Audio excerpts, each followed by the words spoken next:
Hello les balances, je vous retrouve pour votre guidance sentimentale du mois de février. On va prendre une couleur dominante ici avec l'oracle de l'énergie. Ensuite, on fera un tirage de 3 sur 3 avec le tarot et on prendra encore quelques cartes d'oracle en fin de tirage pour avoir quelques messages complémentaires. Au moment où je fais ce tirage, on est toujours en janvier, donc évidemment toutes vos guidances sentimentales de janvier sont en ligne. Vous avez aussi les guidances du premier trimestre 2025. Signe par signe aussi.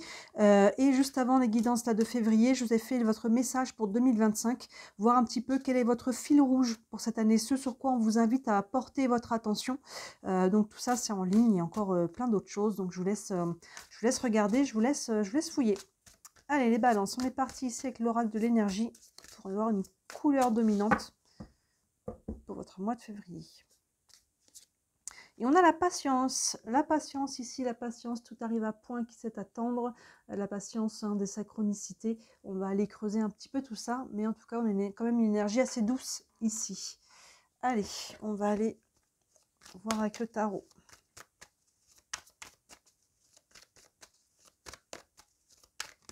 Hop là. Allez, pour les balances.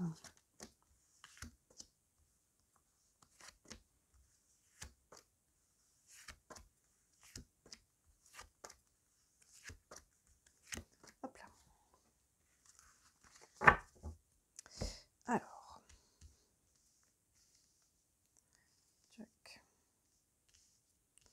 est-ce que tout est à l'écran? Oui, hop, un peu plus droit, voilà. Allez, c'est parti, on a l'as de coupe, la tempérance, arcane majeur, et la lune, arcane majeur. Ça commence assez fort. On voit avec l'as de coupe, il y a une ouverture là. Hein, le 1, il ouvre. Ouverture, commencement, nouveau départ au niveau du cœur. On est sur l'émotionnel avec les coupes. Donc, il peut y avoir une nouvelle rencontre. Là, c'est pas du tout exclu. Et il peut y avoir un nouvel élan du cœur, même si on est célibataire et qu'on n'a personne encore en vue. Hein, il y a quelque chose qui s'ouvre à nouveau ici, si on l'avait fermé pendant un certain temps.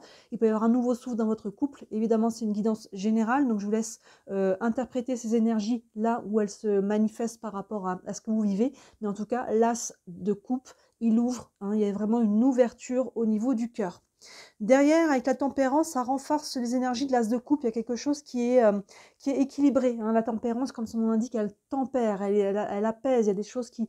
On retrouve de la fluidité. Vous voyez, si on avait fermé un peu le cœur ici, hein, on retrouve une fluidité, une ouverture, un équilibre. Il peut y avoir des échanges aussi qui sont fluides, hein, de la communication, c'est pas exclu. Donc la tempérance ici, elle vient rééquilibrer les énergies. Vous voyez, j'avais la sensation avec la patience qu'on avait des énergies qui étaient assez douces ici. Et derrière, on a la lune qui fait, je pense, écho à la patience. La lune nous parle d'abord des émotions. Vous voyez, on en ouvre avec un as de coupe, donc on est sur l'émotionnel. Donc là, on accueille les émotions. Regardez comment les choses vibrent, si on peut dire, pour vous. La lune, c'est aussi l'intuition. Écoutez votre intuition par rapport à comment les choses vont se faire. Hein, au-delà du mental, ici, je ramène des choses au niveau du cœur, je ramène les choses au niveau de comment je sens les choses. C'est ça la lune, et c'est cette vibration-là que je suis, et non pas les peurs du mental qui me disent mais oui, mais si machin, et je vois pas comment. Et, vous voyez, là, on calme tout ça et on revient à l'émotion, aux sensations, si on peut dire, on est sur les sens, le ressenti. Et enfin, la lune, on est sur le subconscient, donc il y a peut-être des choses aussi, là on vous dit patience, parce qu'il y a peut-être des choses qui sont encore en travail. Il y a peut-être des choses qui ne sont pas encore en conscience. Soit c'est des prises de conscience que vous n'avez pas eues, soit c'est peut-être des informations extérieures que vous n'avez pas encore reçues. Vous voyez, mais il y a une notion ici de passer du subconscient au conscient. La lune, hein, pleine lune, comme je dis souvent, on le sait, la lune, elle brille pas toute seule, elle reflète la lumière du soleil. Elle met en lumière des choses qui sont dans l'ombre. Vous voyez, donc il y a des choses qui sont encore en gestation, qui sont encore en train de travailler. Il y a une énergie d'ouverture qui est assez bien aspectée, qui est assez douce, mais les choses, prenez le temps, n'essayez pas de forcer. N'essayez pas d'accélérer ce qui est en train de se mettre en place, chaque chose en son temps. Continuons. Waouh, sous l'as de bâton, de coupe, on a l'as de bâton, donc ça renforce cette énergie. Plein centre. Waouh, l'as d'épée, incroyable. Il nous manque quoi? Il nous manque l'as de denier. On ira voir s'il est là, le 7 d'épée. Là, il y a vraiment une notion de renouveau, nouveau départ, ouverture, commencement sur plusieurs plans au niveau émotionnel, mais derrière, il y a une notion d'action avec l'as de bâton. Les bâtons, il peut y avoir vraiment une nouvelle rencontre. As de coupe, as de bâton, on est donc encore sur un 1. Et là, on est sur le feu. Donc, il y a ce bon feu qui se rallume à l'intérieur de vous. On rallume la flamme.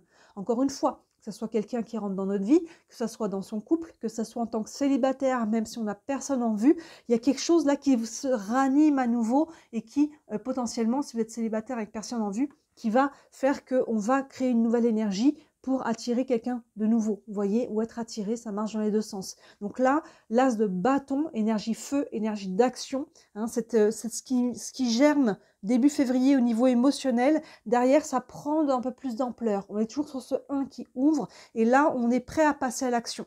Et derrière, bah, vous voyez, ça évolue vite pour vous, hein, quand même si on vous dit patience, il y a comme une évolution assez rapide, parce que la Lune, on disait que les choses prennent leur temps. L'as d'épée, là on parlait de choses à prendre en conscience, plein centre, hein. Vous voyez, l'as d'épée, c'est encore ce 1 qui ouvre au niveau du mental, au niveau de la conscience. Il y a une prise de conscience ici. Vous voyez, il y a quelque chose qui germe au niveau du mental. Il y a vraiment un cheminement entre l'émotionnel, l'ouverture du cœur, hein, qui est renforcée ici avec cette as de bâton, avec ce feu. Et derrière, il y a des prises de conscience, il y a des nouvelles informations, un nouveau projet, une nouvelle idée. Vous voyez, tout ce qui est nouveau. Hein, cette ouverture au niveau du mental et c'est plein centre et c'est ça qui va être déterminant. Je pense que c'est pour ça qu'il y a patience parce que les choses sont en train de s'ouvrir, en train de se mettre en place, sont en train de se mettre l'énergie ici avec l'as de coupe est en train de se mettre en place. Les